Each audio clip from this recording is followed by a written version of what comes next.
नमस्कार दोस्तों और वेलकम बैक। आप देख रहे हैं Hindi technology channel AP technical गुरु और मैं हूं आपका दोस्त एपी। फ्रेंड्स, साइंस का युग है और ऐसे में बहुत सारे मिरेकल्स सामने आते रहते हैं, चाहे वो हेल्थ सेक्टर हो या ऑटोमोबाइल सेक्टर हो, और सभी में कुछ ना कुछ ऐसे चमत्कार जो होते रहते हैं हमारे जीवन को बहुत प्रभावित करते हैं। अब हम ये नहीं कह सकते हैं कि अब से 100 साल पहले जो परिवहन के साधन थे उनसे और अब जो साधन वर्तमान में मौजूद है उनसे हमारी लाइफ पर कोई फ़र्क नहीं पड़ता। फ़र्क पड़ता है दोस्तों, ये आप भी मानेंगे। जहाँ पर हमें 100-200 किलोमीटर भी पहले जाना बहुत ही मुश्किल पड़ता था, और आप नेचुरली देखते हैं कि आजकल हर व्यक्ति अगर कहीं पर जॉब कर रहा है और उसका घर वहाँ से 100, 150, 200, 250 किलोमीटर भी है तो वो डेली अपने घर पर ही आना पसंद करता है। आप जानते हैं, वहीं से वो जॉब करना पसंद करता है, क्योंकि अब इस तरह की फैसिलिटी मौजूद हैं, चाहे वो पब्लिक ट्रांसपोर्ट हो, ट्रेन हो, बसें हों, या इसके अलावा स्वयं के व्हीकल्स हों, पर्सनल व्हीकल्स हों, जिनको आप यूज करके वहाँ पर जा सकते हैं अपने जॉब स्थल पर, और वहाँ से काम करें बैक आप अपने घर पर आ जाते हैं। तो ये टेक्नोलॉजी का ही चमत्कार है अगर आप थोड़ा सा ध्यान से देखेंगे फ्रेंड्स।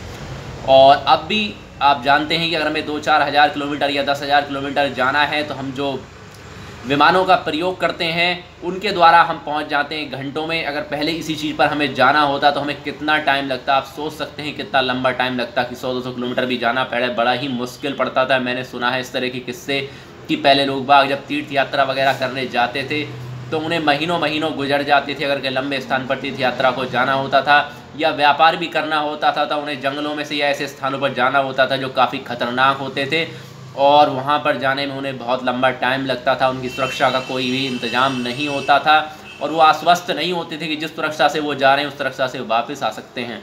अब लोग ये कहते हैं कि टेक्नोलॉजी बहुत बढ़ गई है, लेकिन जितनी टेक्नोलॉजी बढ़ी है उसी गति से अब दुर्घटनाएं भी बढ़ रही हैं। फ्रेंड्स, इसमें हम ये नहीं कह सकते हैं, ये दोष नहीं दे सकते कि टेक्नोलॉजी का इसमें दोष है।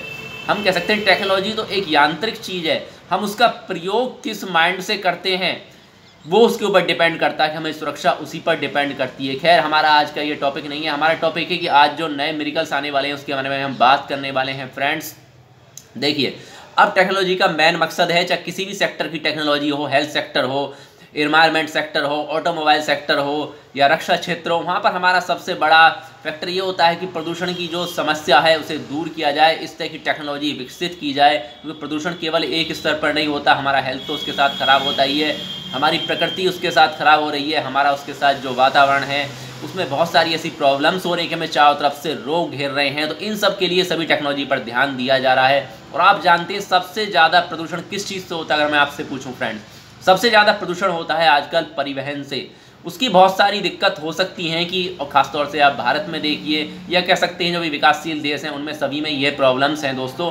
भारत की ही नहीं कह सकते हैं, आप सभी देशों में ये प्रॉब्लम है जो विकासशील हैं, कि वहाँ पर जो अभी व्हीकल्स मौजूद हैं, चाहे 2 व्हीलर हों या 4 व्हीलर्स हों, उन पे इतने सारे सुरक्षा मानक के साथ साथ आप कह सकते हैं प्रदूषण के स्तर पर इतना सारा कंट्रोल नहीं है।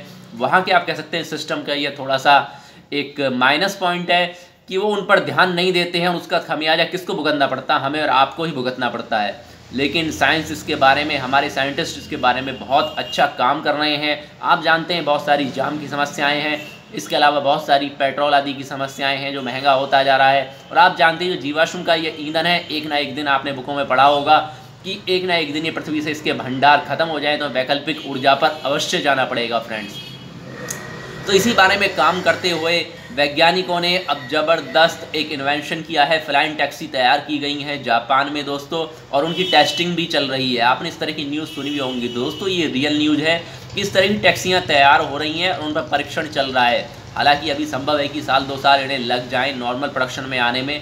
ये तो लगता ही है, कोई भी टेक्नोलॉजी नई आती है तो पहले उसकी टेस्टिंग होती है, उसके बारे में उसे जो पब्लिक के लिए अवेलेबल कराया जाता है, और जब इनके टेस्ट सफल हो जाएंगे तो हमें आपको जब ये उपलब्ध होंगी तो दोस्तों कितना इसका बेनिफिट होने वाला है आप सोच सकते हैं। ना कोई भीड़ भाड़ का चक्कर रहेगा, ना प्रदूषण की कोई प्रॉब्लम्स रहेगी, और ये सभी तरीके से काम करेंगी। आपकी एयर टैक्सियाँ एयर में काम करेंगी, आपकी सड़क पर भी काम करेंगी, आपकी पानी पर भी काम करेंगी, सभी जगह ये काम करने वाली हैं। और नॉर्मल बोट्स पर आप इसे चलाएँगे तो आप आराम से काम कर पाएंगे। अब इसी बारे में बहुत सारे नॉर्म्स भी आने बाकी हैं। आप जानते हैं इसके कानून भी बनाए जाएंगे, क्योंकि अगर फ्लाइंग टैक्सियाँ बन रही हैं तो दोस्तों आप जानते हैं उसके लिए भी कुछ ना कुछ नियम तो अवश्य बनाने पड़ेंगे कि उन्हें इतनी ऊंचाई पर रखा जा सकता है, या उसके लिए ये सुरक्षा होनी आवश्यक है, उनकी बिल्ड क्वालिटी पर। ये बहुत सारी चीज़ों पर अभी रिसर्च चल रहा है और तैयार करके इसके प्रोटोटाइप अभी टेस्ट किए जा रहे हैं।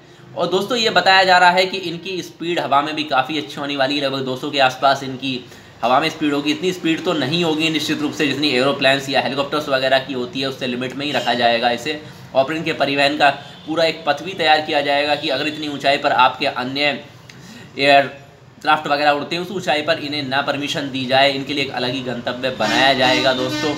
और ज़मीन पर भी अच्छी खासी स्पीड से चलेंगी, लगभग 125-150 किलोमीटर तक वहाँ भी चलेंगी, तो कोई प्रॉब्लम्स स्पीड की तो आने वाली नहीं है। लेकिन फ़ायदा इसका डबल यही होगा कि अगर आपका फ़र्ज़ कीजिए कहीं पर भीड़ है तो आप एयर के रूप में इसे प्रयोग कर सकते हैं, एयर टैक्सी के रूप में। अगर आप चल रहे हैं ज़मीन पर तो आप ज़मीन पर नॉर्मल मोड में इसे प्रयोग कर सकते हैं। हाँ, ये तो निश्चित बात है दोस्तों, जब ये आएंगी तो इनके प्राइस अभी काफ़ी अप होने वाले हैं, क्योंकि तो नया इन्वेंशन है। पर जब दोनों सिस्टम्स इसमें मिलेंगे आपको, एयर वाले और ज़मीन वाले, तो निश्चित रूप से महंगी होने वाली हैं। तो आप जानते भी हैं, इलेक्ट्रिक गाड़ियाँ आएंगी तो उनमें भी काफ़ी अभी रेटों का इतना अंतर आ रहा है, नॉर्मल मोड में आने में उन्हें भी अभी टाइम लगने वाला है दोस्तों।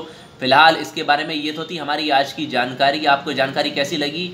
और फ्रेंड्स, इस बारे में अभी जापान में ही नहीं और भी कई देशों में काम चल रहा है जहाँ पर प्रोटोटाइप ले लिए गए हैं। इसके बारे में आपको किसी नेक्स्ट वीडियो में डिटेल से दिखाया जाएगा।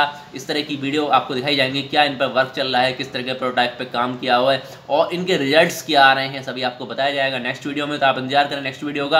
अगर आपको टॉपिक अच्छा लगता है तो आप कमेंट बॉक्स में लिख सकते हैं दोस्तों। इसके अलावा जानना है आपको किसी नई या पुरानी गाड़ी के बारे में या ट्रू वैल्यू शॉप के बारे में, तो कमेंट बॉक्स में लिखकर पूछ सकते हैं, अपने डिस्ट्रिक्ट और स्टेट का नाम लिखकर फ्रेंड्स। और आज के लिए इतना ही, इंतजार करें नेक्स्ट वीडियो का। मिलेंगे नेक्स्ट वीडियो के साथ और चैनल को सब्सक्राइब करना ना भूलें, क्योंकि दोस्तों इस पर लाई जाती हैं आपके लिए लेटेस्ट न्यूज़। मिलेंगे नेक्स्ट वीडियो में, तब तक के लिए नमस्कार, good bye, take care, take safe.